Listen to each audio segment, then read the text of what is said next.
I don't know how to start this. Oh look, there's a cat on my back. Oh look, there's Kitty. Let me live. Hey dorks, it's Alex, alone. I guess you probably could have gathered that this was going to be the next video.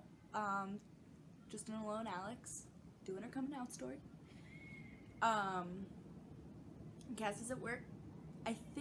I'm not exactly sure. I came home from work and she wasn't here, and I'm assuming that's where she is. We're on very opposite schedules at the moment, so it's kind of sad, but life's life, you know. Anyways, let's get started.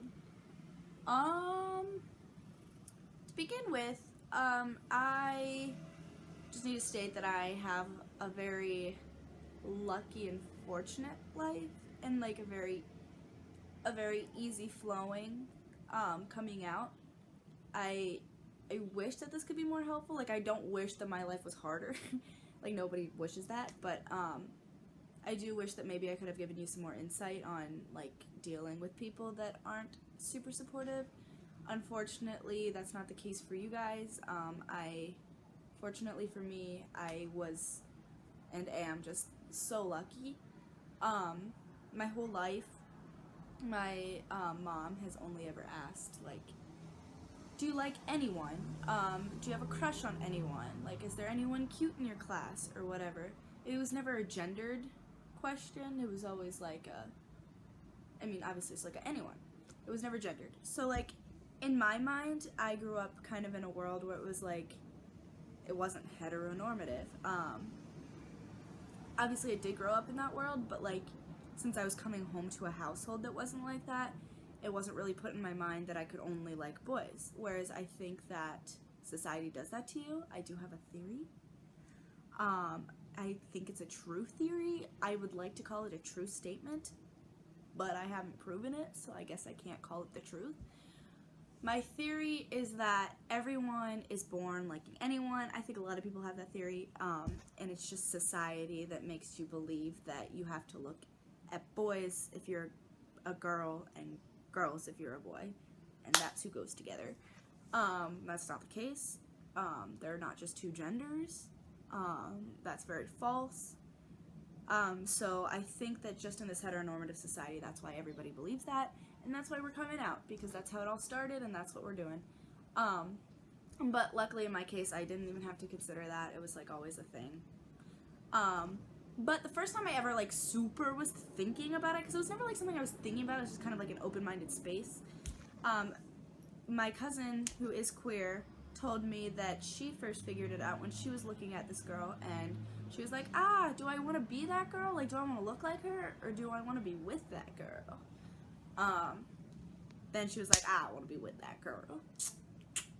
But that got my head spinning a little bit, but like not that much, because I always kind of thought about it. The first time I ever like sincerely was like, oh, I am queer. Like, I never like thought about it like that. I just kind of thought I am Alex. Like, now I am queer. Was when this girl not came up to me, we were friends for like a little while, and she eventually kind of confessed to me that she was queer, and I was like, oh, cool for you, I don't really care, like, awesome, we're still friends, like, great, I don't care. And she was like, but I like you, and I was like, ooh, that's something. That took me a few months to like tell her that I also had feelings for her. It wasn't because she was identified as female. It was because she was just a person that liked me, and like, I didn't get that often, I guess. And I was like, oh my god, she likes me. And then like, I told her 2.5 months later, I was like, yep, like you back. So we dated. I just didn't come out to my family, not because of any normal reasons, I guess you would say, like for very different reasons. I didn't come out because I wanted to have sleepovers with her. Sorry, Mom. So I just wanted to have sleepovers, and that all worked out well for me. Eventually told my sister just so that she could cover for us, but she was also like, you guys have no sneaky bones in your body, duh, I knew. And I was like, cool. So then I went to college, and I told I think I told you guys in the first video how I came out to like the queer community at school. I went to this club called Gus, which is my dog's name, and I thought it was an allies group. I'm not really sure why I only wanted to join allies group, because I have such a supportive system that I was like really unsure of why I was worried about it. I can't remember why I was worried about it. I'm not worried about it. So I like accidentally added myself, but like I was really happy about it. It was a good thing for me. Again, because I'm so lucky, and like I know if like anyone like has a problem with it, that like I have a giant system that like has no problem with it, and like I know I'm right. So that's my problem. I think I'm invincible, and I think I know I'm right. That's what 20-year-olds do, I guess. So I was never worried about that. The only harder time I had coming out was to my floor, because I didn't come out to them right away for some reason. Maybe because I thought it was like fun and giggly that they called my girlfriend like ASB for Alex's secret boyfriend. So I was like, haha, you guys don't know. So I laughed about it all the time. But I eventually just did come out to them because I wanted to go to this queer party. And in college, I didn't know this, but you can't bring like 500 people to a party, because I wanted to bring them all. You can't do that. So I had to quickly make a decision to tell them so that I could go to this party, because I had to tell them what it was for, because when you're new friends, you always ask what's happening and whatever. So they were like, where are you going? And I was like, a party. And like, where? I was like, I'm going to a queer party because I'm queer. And then I was like, oh no, run off. And so I ran off to the bathroom real quick, so I had to pee first. And they all followed me unknowingly to me. And then I came out of the bathroom and they were all there like, oh, like, we still love you so much, I'm so sorry, like, you didn't, like, we couldn't respond well. And I was like, no, that's my fault, like, I ran off, I don't know why I did that, I'm being awkward, I'm an awkward person, like, I don't know why I did that. Like, it's not your position to make anyone comfortable. Like, as long as you're comfortable, fantastic, don't make anyone else comfortable. It's all about you. But I did feel bad, because it's like I was perfectly comfortable telling them, I just like did it awkwardly because I'm awkward. So that's how I came out to them. I was eventually outed to my hometown, by, like, not by me and not by the girl I dated, but I was outed, which wasn't, like, something I wanted to do, but it was also not something I was worried about happening. I was like, if it happens, it happens. So they know. Told the rest of my family, like, that November, the first year I went to college, just told them, just to let them know, because, like, they just don't care. So it's like, just to let them know, like, hey, like, this is how I identify now, like, that's all I have to say. And they're like, okay, now, see you later.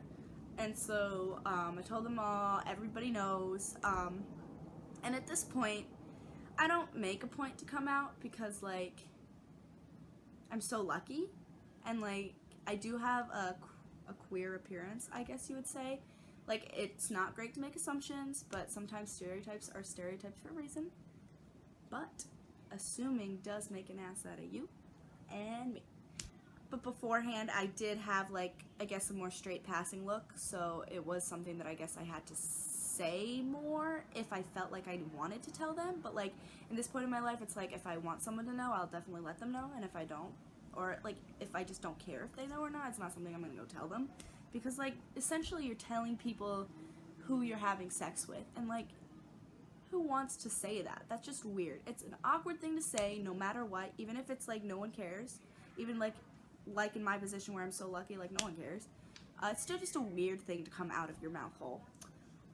So I'm always really weird about it if I do say it. I make them wait for, like, 5 minutes. I tell them, oh, I have something to say, and then I don't tell them for, like, 5 minutes while I'm gathering myself. And they're like, oh my god, I thought you were pregnant. And I'm like, don't worry, everything's fine. So that's how I do it now. But also still no points. I make no specific points. I don't hide it. I don't throw it out there. It's just kind of, people can assume whatever they want to assume, and, like, ask yourself feel like it. Like, I don't care. Like, I really just don't care, because I'm happy.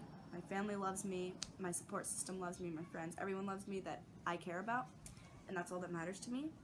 But now I make more of a point to stand up for those that are in a god-awful position where they're, like, where you just, like, have no room to come out. Like, where, so it's, like, based on religions, where you live, whatever, like, some people really just can't come out, because if they were to come out, all hell would break loose, and that would be, and, like, it would just be awful for them. So there's So that's kind of what I do now. Like, if I feel like someone does need to be educated, which it is not anyone's position to educate anyone. You are not required. Do not feel required. You don't have to.